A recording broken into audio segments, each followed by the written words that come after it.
Welcome to this lecture number 24 on this NPTEL course on fluid mechanics for undergraduate chemical engineering students.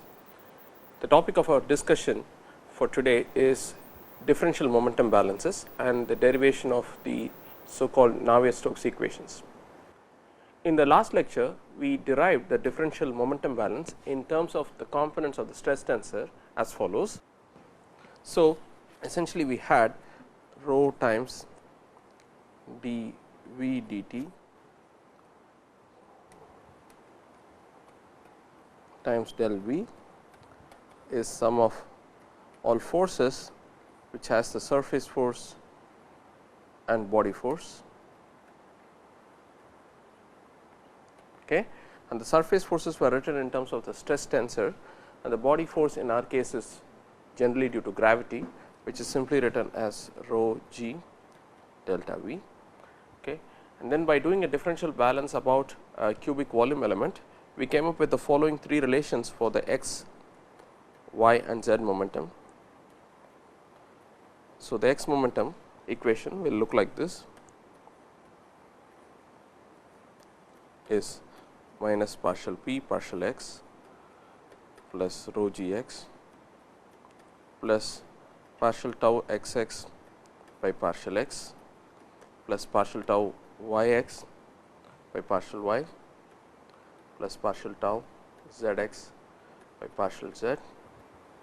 Similarly, you have the y momentum equation or the y component of the momentum equation, rho substantial derivative of v with respect to time is minus partial p partial y plus rho g y plus partial tau x y partial x plus partial tau y y partial y plus partial tau z y partial z. Okay. And we finally have the z momentum equation,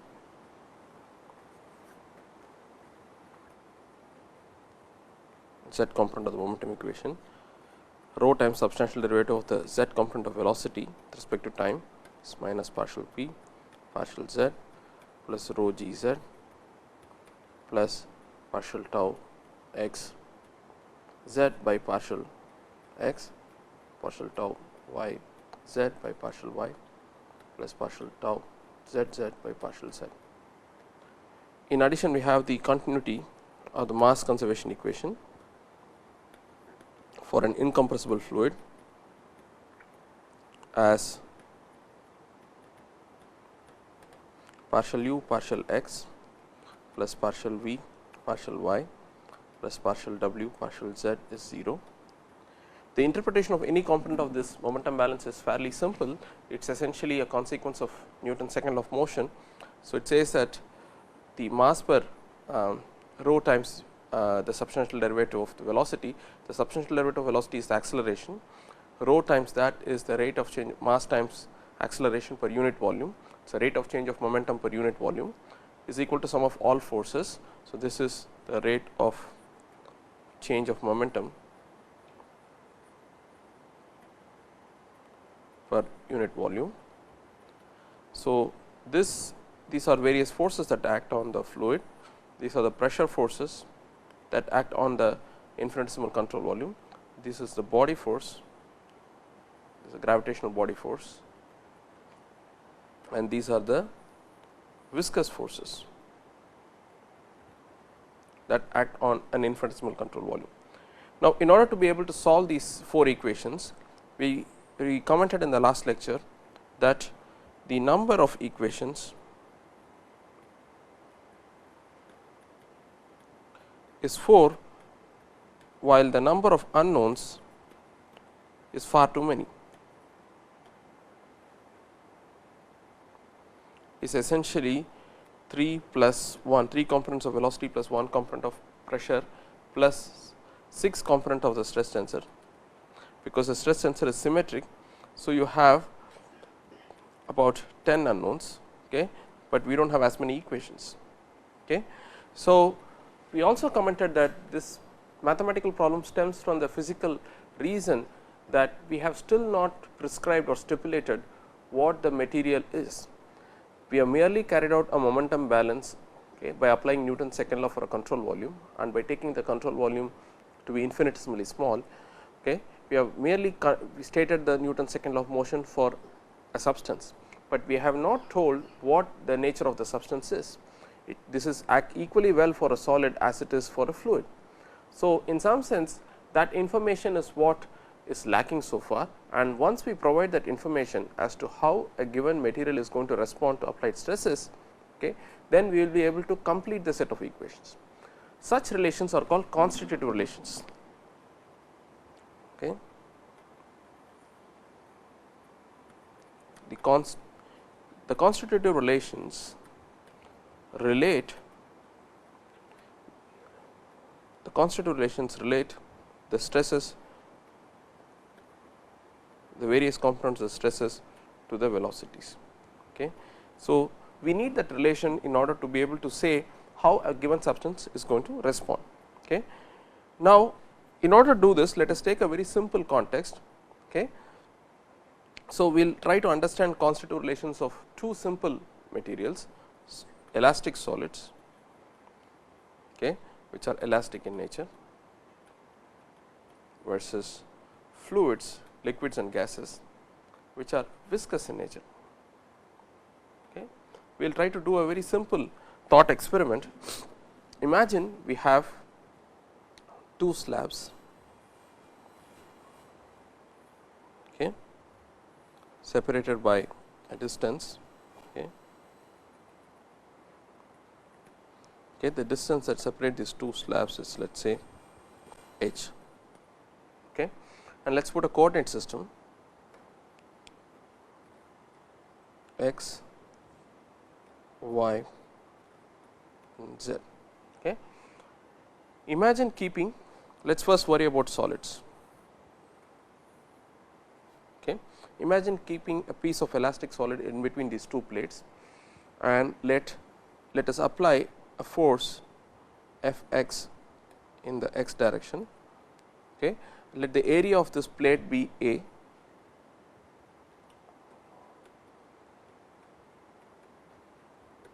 So, you are applying in essence a stress F x divided by the area on the top plate. Okay. Let us further assume that the third dimension W along the z direction is very large compared to h. So, essentially we do not have to worry about any variations in the third direction z. Okay. So, let us now understand the moment you put this force, you are going to generate a stress. Okay. The stress is acting on a surface whose unit normal is in the y direction j, and the direction of the stress is x. So, as per our convention, okay, this is the direction of the unit normal.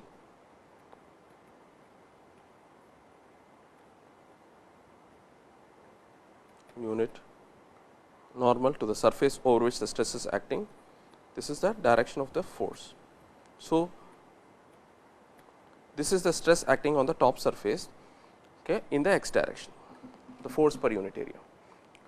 So, this tau x y is nothing but is equal to F x by A. Okay. Now, if I keep an elastic solid, and since I have told you that the third dimension is irrelevant, now we can just take any cross section along the z axis and look at the material. Okay. So, we are now going to just stick to only x y direction in the x y plane. Okay. So, in the unstressed state, if you keep a solid, okay, now the solid may, suppose you are drawing, you are marking a line, okay, in the solid. Okay. This is the unstressed state. Before applying unstressed state, before applying stress. Now, I am going to draw the evolution of these points, the set of points upon application of a shear stress, okay, tau y x is F x by divided by A. What will happen to these points? Let us assume that the bottom plate is stationary. Okay. So, and the material is rigidly bonded to the bottom plate. Okay. So, if I were to draw the, suppose before in the unstressed state all these points were like this, okay, upon application of shear stresses, okay, in the x direction, you may get a deformation like this. That is, a point which was here would be now here, a point which was here would be now here, a point which was here would be now here, and so on. So, in general, a material, elastic material, deforms upon application of shear stresses, but okay, but the points do not continue to keep deform. After achieving a certain deformation, the material stops deforming. So, if you apply a given stress tau y x, okay, you do not find that the material keeps on deforming, the points move somewhat, and then internal stresses develop within the elastic material that resists further deformation. So, if we characterize the amount of deformation by either this length delta L or the angle delta alpha that the deformed line makes with the original line, then you would anticipate that for elastic materials, elastic solids, okay, if you apply more stress, then the amount of deformation will be more. Suppose I were to draw another line with blue color. Okay. If you apply more stress, okay, this is for a stress, let us say tau y x 2, okay, while the green point is for a stress tau y x, okay, the green point, let me draw it separately, is for a stress tau y x 1. Okay. If you apply more stress, then the alpha, the angle alpha you will get will be more. So, for elastic solids, the shear stress that you apply is directly proportional to the amount of deformation, okay, that you get in the material. Okay. The stress is proportional to the deformation in the material. Okay. Now, using simple geometry, we can find that tan delta alpha is nothing but delta L by h, but we are looking at small deformations. For small deformations,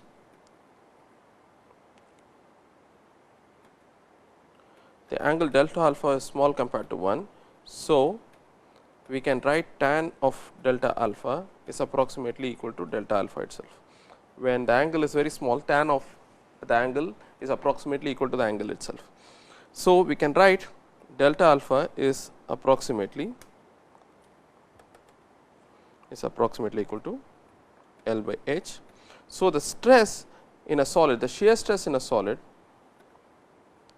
is directly proportional to delta alpha, or the shear stress in a solid is proportional to delta L divided by h. Okay, delta L is the amount of deformation in the x direction, and h is the gap width between the two plates. Okay. So, this quantity is called the strain. This is called the strain in the solid. This is a non-dimensional deformation in the elastic solid. Delta L has dimensions of length, h has dimensions of length. If I divide the two, it will be a non-dimensional quantity. So, tau y x is directly proportional to the strain. The stress is directly proportional to the strain in the elastic solid. Okay. Now, the constant of proportionality. Okay. Now, before I do that, instead of taking a finite slab h, okay, I can consider an infinitesimal thickness delta y, okay, and then you will find that the stress within the continuum hypothesis is still proportional to delta L by delta y. Okay. Instead of considering an entire slab of length thickness h, we can consider an infinitesimal slab, and the stress will be proportional in the limit as delta y tends to 0. You will find that tau y x is proportional to d L dy. This is the strain in the differential in the limit, okay, and the constant of proportionality is the shear modulus, which is related to the Young's modulus of the solid. Okay. So, you can convert this proportionality to an equality by by introducing a constant of proportionality. This is the elastic modulus of the solid. So, in a solid experimentally, the stress is directly proportional to the amount of deformation present in the solid, and the constant of proportionality is the elastic modulus. The elastic modulus is very high for materials like steel, while it is lower for materials like rubber. Okay. It tells you how hard this material is. So, this is the celebrated Hooke's law of elasticity for elastic solids.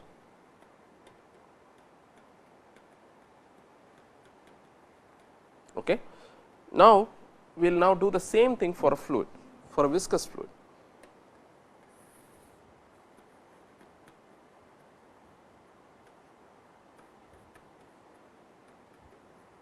Okay. I am going to do the same thought experiment.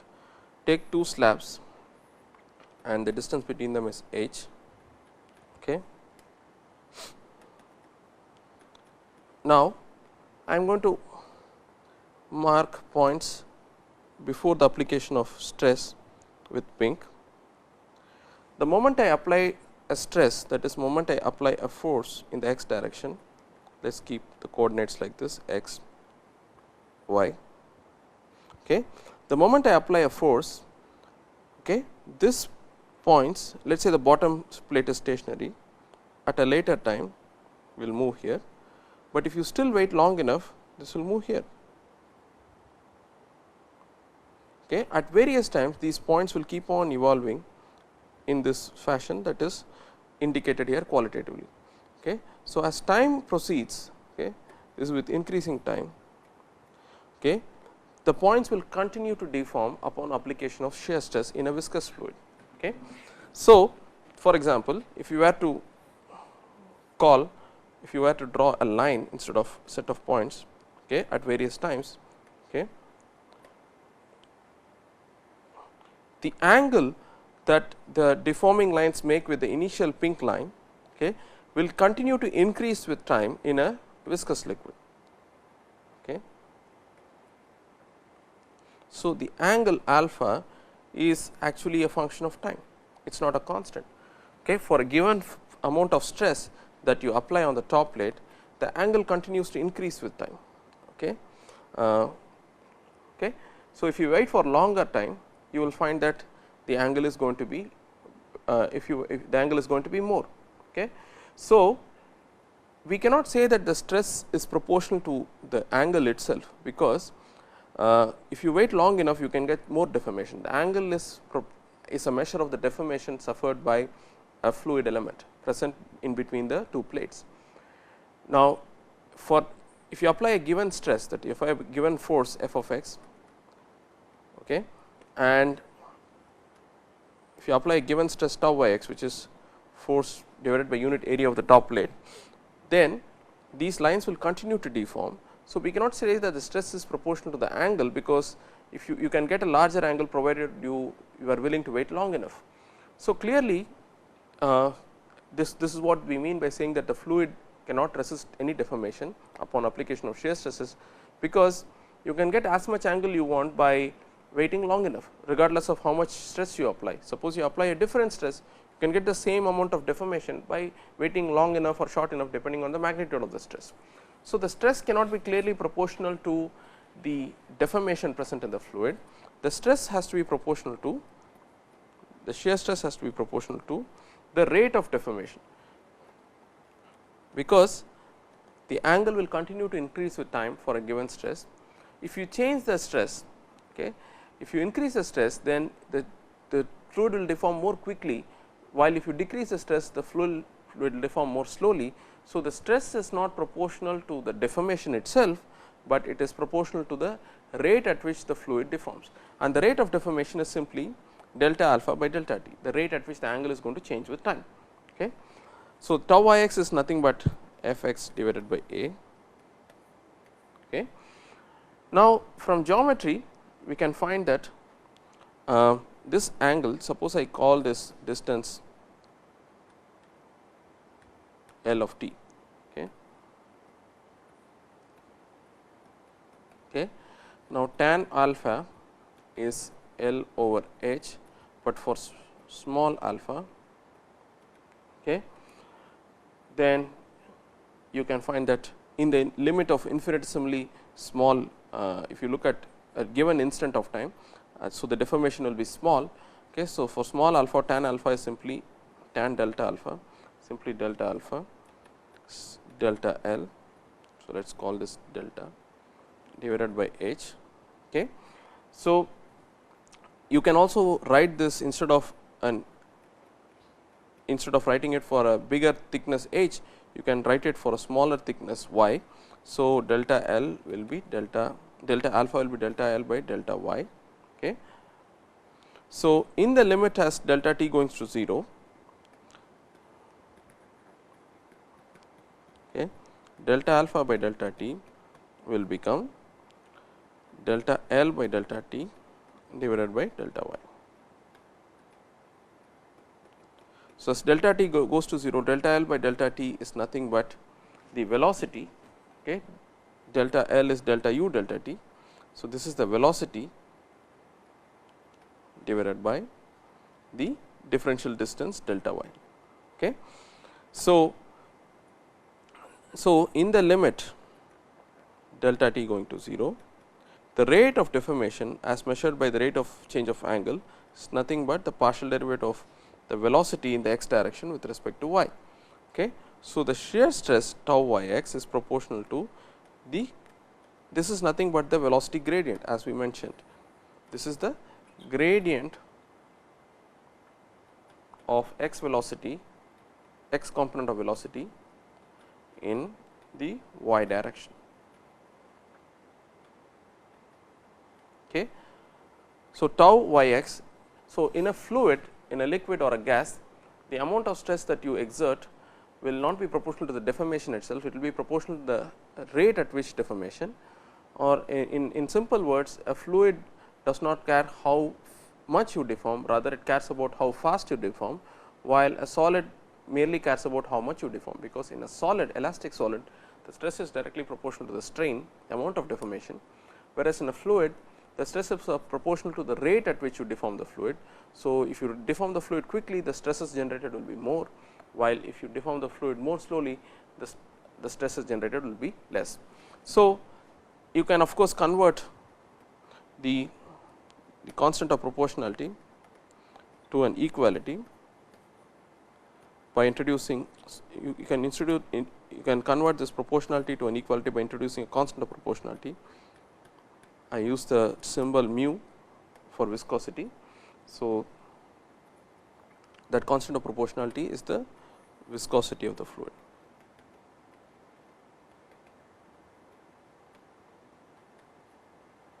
Okay. So, if you have higher liquids of very high viscosity, then it is rather difficult for us to deform them quickly, because they will generate high internal shear stresses, whereas fluids of lower viscosity will deform rather very easily, because you can generate a higher rates of deformation and the stresses developed inside the liquid will be lower. So, viscosity tells you how difficult it is for us to carry out rates of deformation present in the fluid.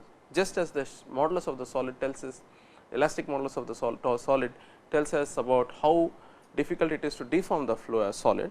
Here the shear viscosity tells us how difficult or easy it is to make the fluid flow, because if something is continuing to deform, we say it is flow. That is what a fluid cannot resist any amount of shear stress, because it continues to deform and therefore, it flows.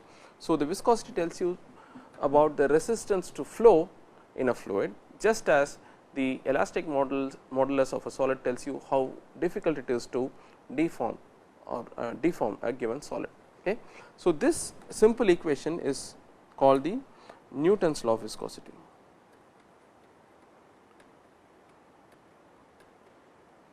Newton's law of viscosity. Okay. And this, the fluids that obey the Newton's law of viscosity are called Newtonian fluids.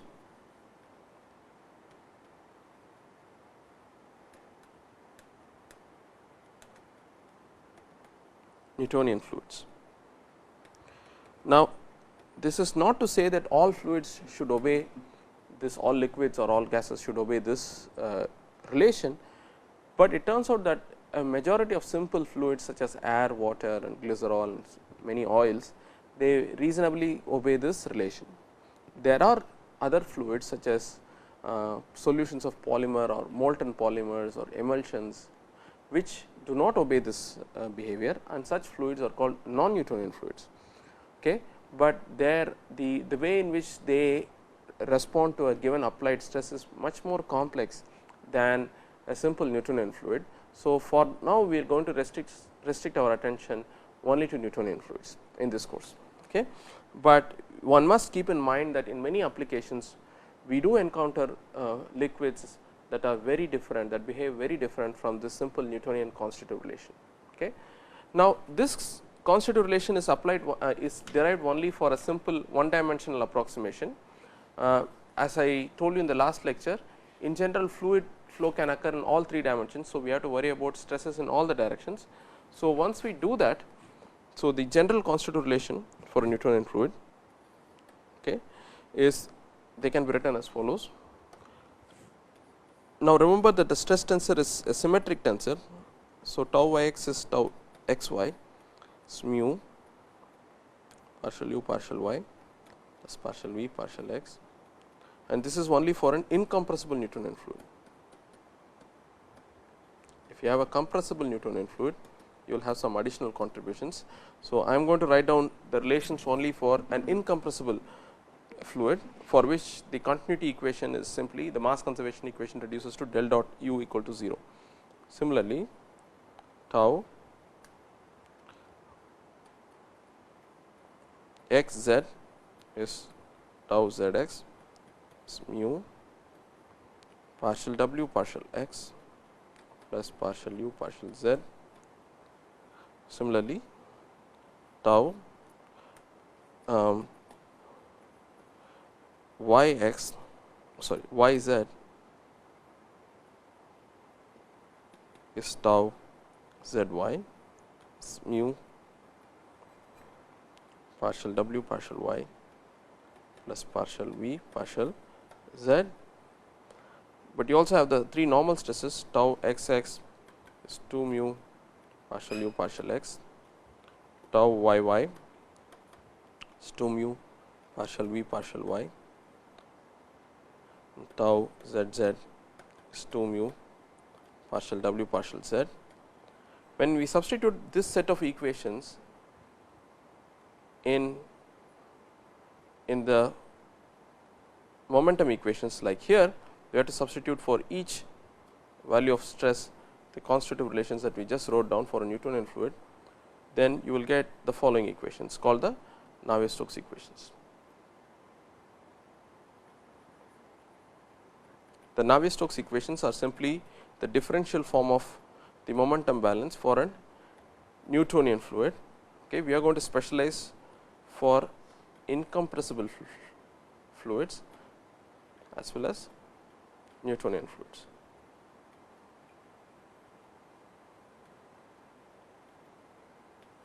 Okay. Now, this we can write now. Rho times substantial derivative of the velocity partial p partial x plus rho g x plus mu del squared u, where del squared is the Laplacian operator given by partial squared plus partial x squared by partial y squared, partial squared by partial x squared plus partial squared by partial y squared plus partial squared by partial z squared. Similarly, you have the y component of the momentum balance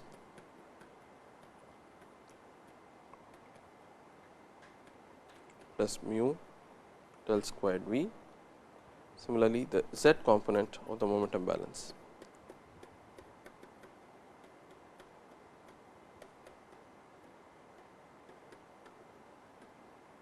Del squared w.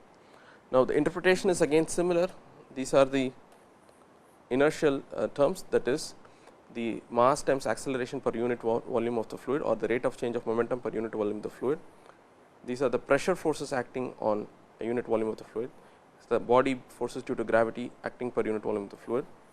These are the viscous forces acting per unit volume of the fluid. That is the interpretation of each term. Of course, you also have the mass conservation equation for an incompressible fluid. Okay. So, you have the 3 momentum equations plus 1 mass conservation equation, and the number of unknowns are 4. The number of unknowns are the 3 components of velocity and 1 component of 1 pressure. So, 4 equations and 4 unknowns. So, in principle the problem is well set mathematically speaking, because you have the required number of differential equations for the same set of for the required number of unknowns, that you have 4 equations and 4 unknowns. But it is also useful to appreciate the complexity of these equations, because if you take the substantial derivative of any quantity, okay, rho d w dt is partial w partial t plus v dot del w, but what is that? Rho d w dt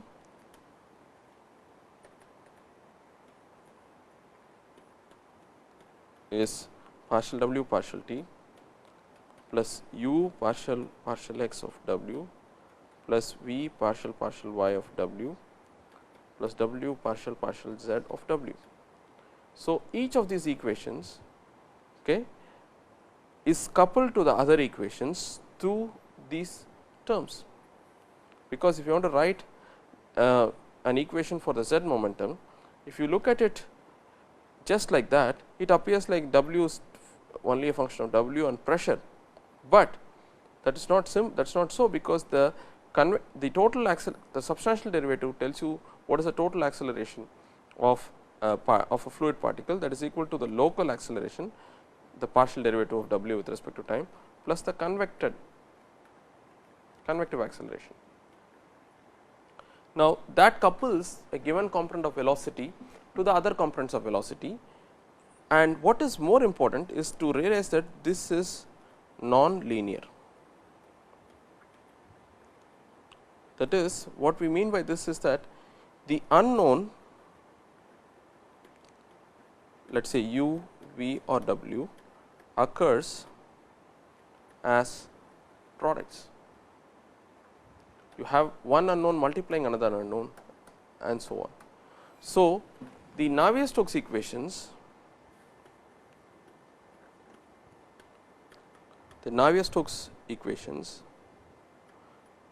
are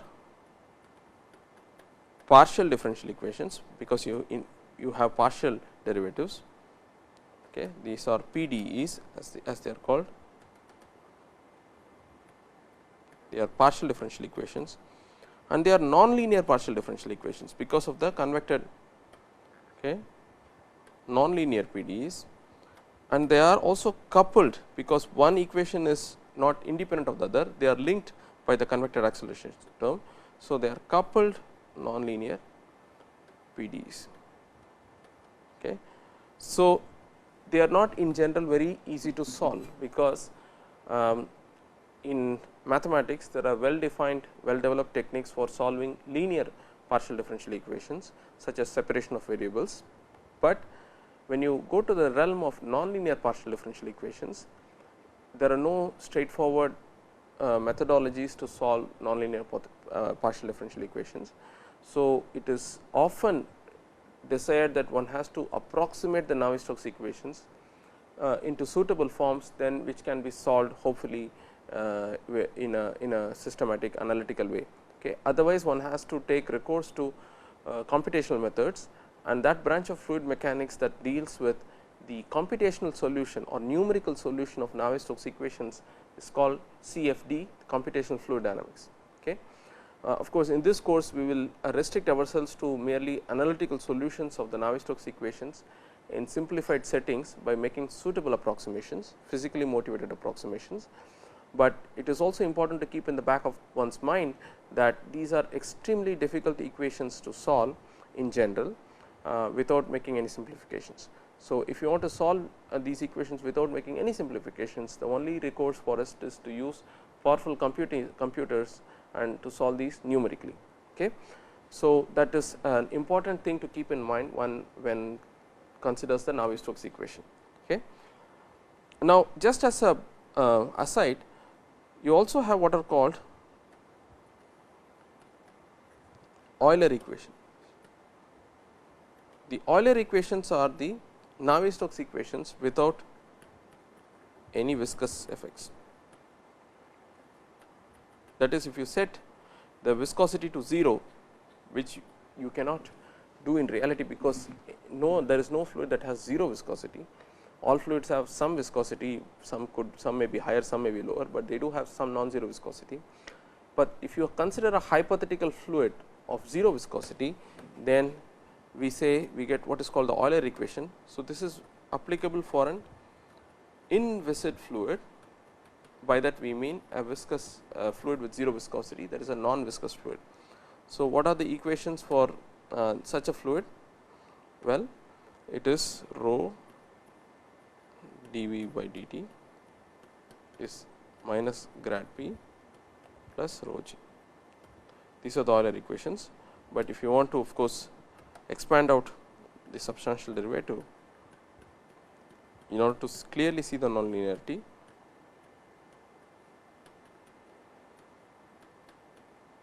so this is the Euler equation in conjunction with, in association with the continuity equation. So, this is for an inviscid or frictionless flow, or a flow of a non-viscous, hypothetical non-viscous fluid. Of course, there is no fluid that has in reality has 0 viscosity, but we will see a little later that in some regimes we can assume that the viscous effects are negligible compared to other effects such as inertial forces or pressure forces. So, it is possible for us to model the fluid as though it is inviscid. Okay. So, we will come to that later. So, this is just to tell you that the Navier-Stokes equations are the most general equations, but if you set the viscosity to 0, we get what are called the Euler equations.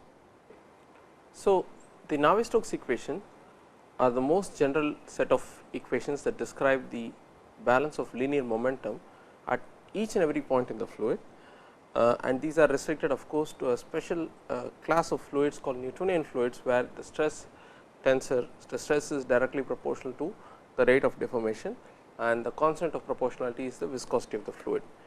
The Navier-Stokes equations are in their most general form are extremely difficult to solve, because they are partial differential equations, they are nonlinear and they are coupled. Okay. So, in what follows we are going to make some very simplifying approximations to get to be able to solve the Navier-Stokes equations in some simplified settings, but one must keep in mind that in general one has to use a computational technique to solve the Navier-Stokes equation using numerical methods. Okay.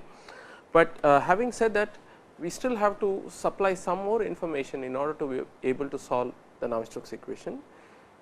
As we know, in order to solve any differential equation completely, we have to, if you integrate a differential equation, you will get constants of integration, and those constants can be fixed only by applying conditions at the boundary. Okay. So, these are called boundary conditions.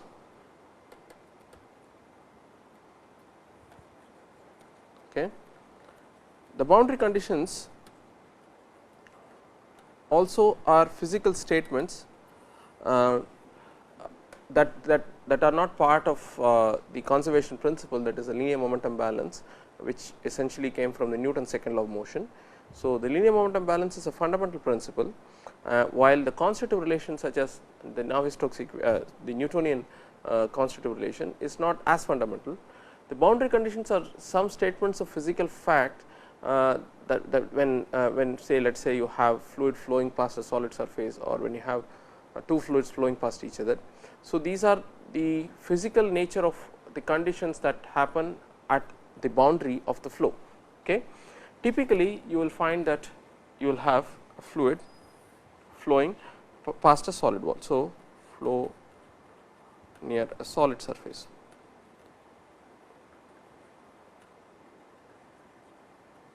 A flow near a solid surface. Let us say the solid surface, the boundary is stationary. Okay. If the boundary is stationary, then one of the most important conditions is that, first of all, if the boundary is stationary, let us assume the flow in the xy plane, the third direction is z. The boundary is stationary, first thing we can say is that if the boundary is rigid, first thing we can say is that V y equal to 0, because you cannot have any fluid flow into a rigid boundary, because it is impermeable. So, this is the normal velocity condition. But it also turns out that whenever a fluid flows past a solid surface, the tangential components of the velocity V x and V z are also 0. This is called the no slip boundary condition. Boundary conditions are often abbreviated with the letters B C. Whereas, this condition is more fundamental in the sense that it merely tells you the fact that if the fluid is, the wall is impermeable to the fluid, then you cannot have flow into the wall. So, this is called the no permeation boundary condition. While this is these two, the tangential components of the velocity vector V x and V z, that they are 0 is a consequence of what is called the no slip boundary condition. This is merely an experimental observation. It turns out that most fluids, when they flow past a solid surface, they obey this condition. It cannot be proved rigorously, whereas this is merely a statement of mass conservation, that if there is no fluid flow into the solid boundary, then the normal component of the velocity is 0. So, essentially what we are saying therefore is that when you have flow past a wall, the velocity vector of the fluid at the boundary, at a solid boundary, is equal to the velocity of the solid. If the solid is stationary, then the velocity of the fluid is 0 at the solid boundary. If the solid is moving with some velocity, the fluid will take on the same velocity as the solid. So, this is one important set of conditions that we will use while solving problems.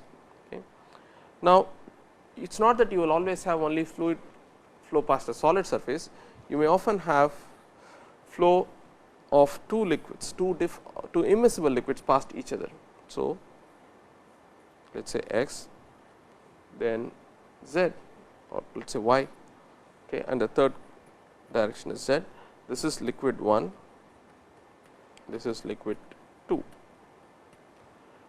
Then the conditions are that the stress must be continuous at the interface. This is at the interface between the two fluids.